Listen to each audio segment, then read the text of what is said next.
Le Capitole des États-Unis, 21h. Le président des États-Unis prononce son discours sur l'état de l'Union. C'est le moment idéal pour une attaque contre la nation la plus puissante du monde. Le soir du discours sur l'état de la nation, le président des États-Unis, le vice-président, tous les membres de la Chambre des représentants et tous les sénateurs seraient dans la même pièce au même moment. Une grande partie du leadership politique des États-Unis serait exterminée. Et d'un point de vue extraterrestre, ce serait un bon moyen de dérouter l'armée américaine. Cette attaque aurait deux effets. Elle influencerait notre capacité de prise de décision et elle nous ferait comprendre que l'attaquant, peu importe sa nature, est très sérieux.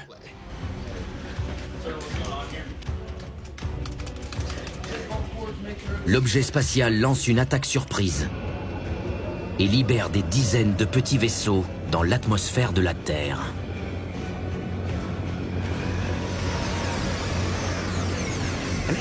Une attaque extraterrestre pourrait être lancée par une force qui planerait au-dessus de nous pour frapper différents points stratégiques avec une grande précision.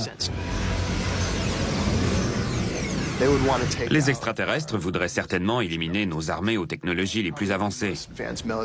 L'armée américaine possède probablement la technologie la plus avancée du monde. Et pour l'éliminer, il faut éliminer les dirigeants. Sans leadership à Washington ou à la Maison-Blanche, l'armée ne reçoit plus d'ordre.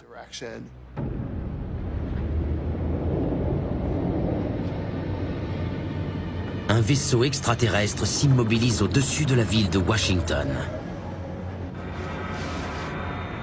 D'autres prennent place au-dessus de Londres, de Moscou et de plusieurs autres grandes capitales.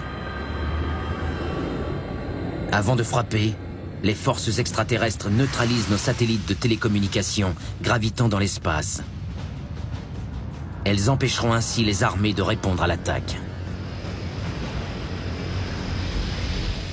Ils commenceraient sûrement par détruire nos satellites pour créer la confusion. Ils utiliseraient peut-être ASAT, une arme anti-satellite aussi simple qu'un caillou ou un projectile. C'est très efficace dans l'espace. Le fait de perturber les communications nuirait à notre capacité à réagir. Et si on ne voyait pas notre attaquant, il s'approcherait avec plus de facilité. Le centre des opérations spatiales interarmées de Vandenberg et plusieurs autres centres de commande des États-Unis sont impuissants. Soudainement, tous les écrans s'éteindraient et on n'aurait plus la moindre information. Ils nous aveugleraient en détruisant nos satellites GPS et nos satellites de télécommunication.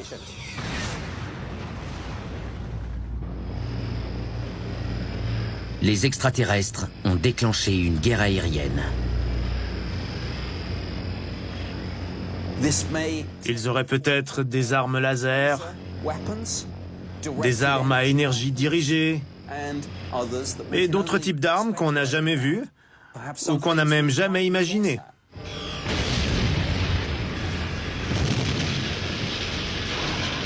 Le Capitole et une grande partie du centre-ville de Washington sont vaporisés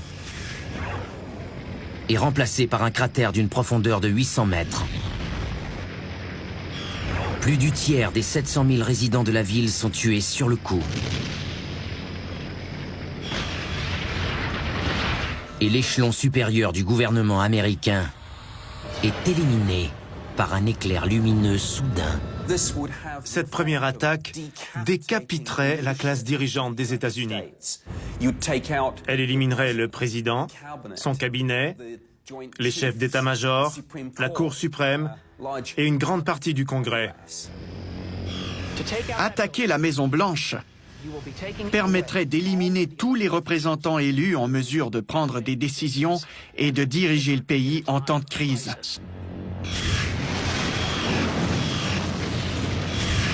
Des attaques coordonnées sont lancés simultanément au cœur des grandes capitales du monde. Ils attaqueraient le Kremlin, ils attaqueraient Londres, puis Beijing et d'autres grandes villes au même moment. L'ordre social obtenu après tant d'efforts, déployé sur des milliers d'années, serait réduit à néant. La plupart des sociétés ont la même faiblesse au niveau du leadership. Un petit groupe est responsable, mais si on l'élimine, tout s'effondre. Quelques instants plus tard, une nouvelle vague d'attaques est lancée. Des projectiles entrent dans l'atmosphère de la Terre et se dirigent tout droit vers sa surface.